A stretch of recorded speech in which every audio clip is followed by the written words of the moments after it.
Hello student, स्वागत है आप सभी को आपके इस स्टडी प्लेटफॉर्म इंटेलिजेंट फैमिली पे। तो आज हम लोग 10th क्लास के मैथ का पहला चैप्टर शुरू करने जा रहे हैं, जिसका हेडिंग है वास्तविक संख्याएं। तो इससे पहले मैं बता दूं कि मैंने पिछले क्लास में प्राकृत संख्याओं के बारे में, पूर्ण संख्या और पूर्णांक संख्या के बारे में जाना था। अगर आपने वो क्लास नहीं किया है तो डिस्क्रिप्शन में उसका लिंक मिल जाएगा, आप वहां से वो क्लास कर सकते हैं। तो इस क्लास में हम लोग जानेंगे परिमेय संख्या किसे कहते हैं और परिमेय संख्या, भाज्य और अभाज्य संख्याओं के बारे में जानेंगे। तो सबसे पहले मेरा आता है कि परिमेय संख्या किसे कहते हैं।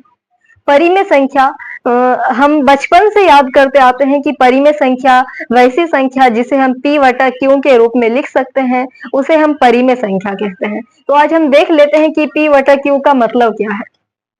बचपन से बोलते हैं कि वैसी संख्या जिसे हम p बटा q के रूप में लिख सकते हैं, उसे हम कहते हैं परिमेय संख्या। यहाँ भी वही देखना है। यहाँ सिर्फ मैं बता दूं कि p बटा q मतलब होता है p, ऊपर भी पूर्णांक होना चाहिए। p का मतलब होता है पूर्णांक। p और q जो है यहाँ पूर्णांक को दर्शा रहा है, यानी p मतलब भी हो जाता है मेरा पूर्णांक संख्या, यानी यहाँ भी एक पूर्णांक होना चाहिए। और नीचे जो है q, ये भी एक पूर्णांक को दर्शाता है, ये भी हमारा एक पूर्णांक है। यानी p और q जो है वो पूर्णांक संख्या होना चाहिए। और q और p की जगह पर हम कोई भी पूर्णांक ले सकते हैं, लेकिन q जो है वहां पर 0 को हम नहीं लेंगे। यानी सभी संख्या ले सकते हैं, लेकिन q की जगह पर हम 0 को नहीं लेंगे। 0 को छोड़कर हम कोई भी ले सकते हैं। हम ऐसे लिख सकते हैं कि p बटा q के रूप में लिख सकते हैं, लेकिन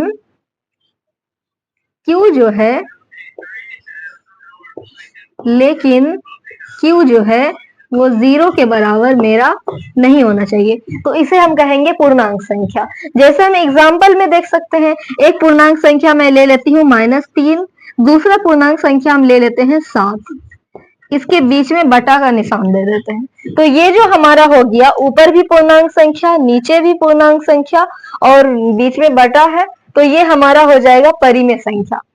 लेकिन हम नीचे जो है 0 नहीं ले सकते हैं, 0 को छोड़कर कोई संख्या ले सकते हैं, तो ये हमारा हो जाएगा पूर्णांक संख्या। अब बात आती है कि रूट वाला जो है √2, इसको भी तो हम p बटा q के रूप में लिख सकते हैं। इसको भी तो हम ऐसे कर सकते हैं √2 बटा 1, तो इसे भी हमें बोलना चाहिए परिमेय संख्या। लेकिन इसे परिमेय संख्या नहीं कहेंगे, क्योंकि हमने देखा है कि p बटा q के रूप में होता है परिमेय संख्या, लेकिन p और q जो है वो पूर्णांक संख्या होता है। और हमने पढ़ा है कि पूर्णांक संख्या में ऐसा कोई संख्या तो हमने नहीं देखा था, रूट वाला नहीं होता है पूर्णांक संख्या में। तो ये पूर्णांक संख्या नहीं है, इसीलिए हम √2 बटा 1 को परिमेय संख्या नहीं कहेंगे। परिमेय संख्या सीधा याद करना है कि p बटा q के रूप में हो, तो वो हमारा हो जाएगा परिमेय संख्या। और p और q जो है वो पूर्णांक होना चाहिए, तो ये हमारा हो जाता है परिमेय संख्या। अब हमारा आता है अपरिमेय संख्या। इसे अपरिमेय संख्या को शुरू करें उससे पहले हम परिमेय संख्या को कुछ एग्जाम्पल देख लेते हैं। जैसे मेरा हो जाता है √3 बटा 7, ये तो हो ही गया, और ये हमारा नहीं होगा क्योंकि √2 जो है एक पूर्णांक संख्या नहीं है। और हम इसका एग्जाम्पल ले सकते हैं 0 भी हमारा हो जाएगा परिमेय संख्या, क्योंकि इसके नीचे भी एक छुपा हुआ रहता है, तो इसे भी हम p बटा q के रूप में लिख दिए। और मेरा हो जाएगा, जैसे हम ले लेते हैं दशमलव वाला, जिसमें हमारा ले सकते हैं 2.5, ये जो है ये भी मेरा हो जाएगा परिमेय संख्या, क्योंकि इसके नीचे भी एक छुपा हुआ है, इसके नीचे भी एक छुपा हुआ है। इसको अगर हम बटा में करना चाहे तो ये हमारा दशमलव उड़ाएंगे तो नीचे 1 और 1 अंक है तो 1 0, यानी 25 बटा 10 हो जाता है मेरा।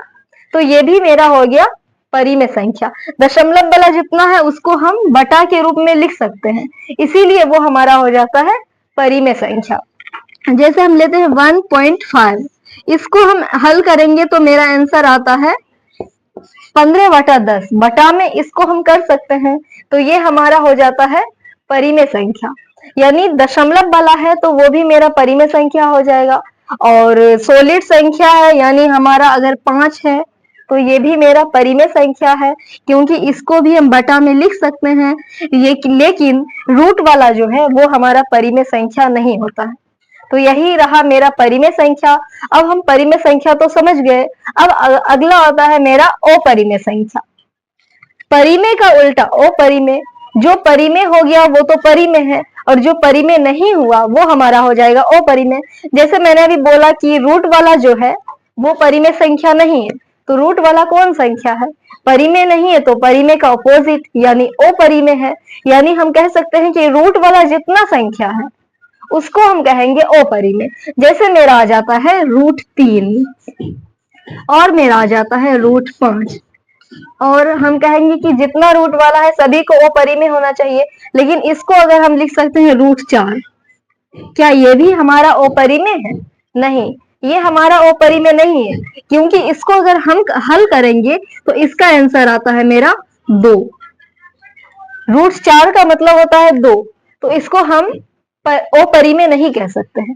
ये मेरा परिमेय संख्या है, यानी जो रूट से निकल जाए वो हमारा हो जाता है परिमेय संख्या, और जो रूट से ना निकले, जैसे √3 है, ये रूट से बाहर नहीं आ सकता सॉलिड संख्या, तो ये हमारा अपरिमेय हो जाएगा। √5 जो है ये भी हमारा अपरिमेय हो जाएगा। और √9 ले लें, √9 जो है इसको अगर हम हल करेंगे तो मेरा आंसर आएगा 3। तो ये तो रूट से निकल गया, सॉलिड संख्या आ गया, तो √9 जो है ये अपरिमेय नहीं हो सकता है। देखने से लगता है कि रूट वाला है, इसे होना चाहिए अपरिमेय, लेकिन ये अपरिमेय नहीं होगा, क्योंकि इसको हल करने के बाद हम रूट से बाहर निकाल सकते हैं।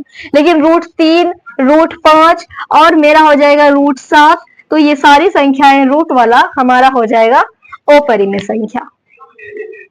तो अपरिमेय संख्या भी हम समझ गए।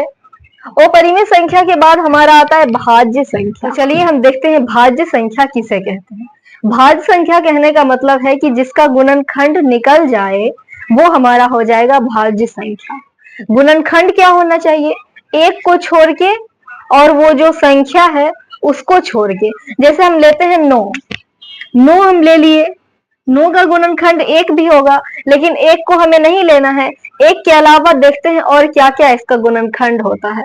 तो इसको अगर हम गुणनखंड करना चाहे तो 3 से भाग लगाएंगे, 3 तिया 9, यानी 9 का गुणनखंड हम निकाल दिए 3 गुना 3, तो 9 का गुणनखंड निकल गया, तो 9 हमारा हो जाएगा भाज्य संख्या। जिसका गुणनखंड निकल जाए वो हमारा हो जाएगा भाज्य संख्या। और हम ले सकते हैं 4 को हम गुणनखंड करते हैं, 2 से लगाएंगे, 2 दूना 4, यानी 4 को हम 2 गुना 2 में इसको खंडित कर दिए, इसका गुणनखंड निकाल दिए, तो ये हो गया हमारा भाज्य संख्या। और अगर हम लेते हैं 5 को, 5 है, 5 को हम कितना से भाग लगाएं? 2 से नहीं लगेगा, 3 से भी नहीं लगेगा, 5 में 4 से भी नहीं लगेगा, तो इसका गुणनखंड नहीं हो रहा है, तो ये हमारा भाज्य संख्या नहीं होगा। 5 हमारा भाज्य संख्या नहीं है, क्योंकि इसका गुणनखंड ही नहीं निकल रहा है। और हम लेते हैं 10 को, 10 का गुणनखंड करते हैं, 2 5 10, यानी 10 को हम 2 गुना 5 में तोड़ सकते हैं, जिसका गुणनखंड निकल गया वो हमारा हो जाएगा भाज्य संख्या। तो याद रखने के लिए हम समझ सकते हैं कि जिसका गुणनखंड निकल जाए वो हमारा हो जाएगा भाज्य संख्या। तो भाज्य संख्या का एग्जाम्पल हम कैसे देंगे? भाज्य संख्या में मेरा 10 हो जाएगा, क्योंकि 10 का गुणनखंड हो जाता है, और मेरा एग्जाम्पल में आ जाएगा। और हम एग्जाम्पल में ले सकते हैं 9 को ले सकते हैं, 6 भी हो जाएगा मेरा, और 8 भी हो जाएगा। ये सारी संख्याएं हमारी हो जाएगी भाज्य संख्याएं, जिसका गुणनखंड निकल गया भाज्य संख्या। अब आता है हमारा अभाज्य संख्या। भाज्य संख्या जिसका गुणनखंड निकल गया भाज्य संख्या। अभाज्य संख्या किसे कहते हैं? ऑपोजिट है, भाज्य संख्या का ऑपोजिट है अभाज्य संख्या। भाज्य संख्या में मैंने बताया कि जिसका गुणनखंड निकल गया भाज्य संख्या। अब जिसका गुणनखंड ना निकले वो क्या होगा? उसी को हम कहेंगे अभाज्य संख्या। जिसका गुणनखंड ना निकले वो हो जाएगा अभाज्य संख्या। जैसे अभी मैंने देखा कि 5 का गुणनखंड नहीं निकला, तो 5 को हमने भाज्य संख्या में नहीं रखा था, तो 5 को किस में रखेंगे? हम 5 को रख देंगे अभाज्य संख्या में। और हम देखते हैं 2 को, 2 का गुणनखंड नहीं होता है, 2 का गुणनखंड नहीं होता है, तो ये हमारा हो जाएगा अभाज्य संख्या में 2 को भी हम रख सकते हैं, 3 का भी नहीं होता है, 3 को भी रख सकते हैं और मेरा हो जाएगा 7 भी हो जाएगा, 13। इसी तरह ये सारी संख्याओं का गुणनखंड नहीं निकलता है, तो इसे हम कहेंगे अभाज्य संख्या।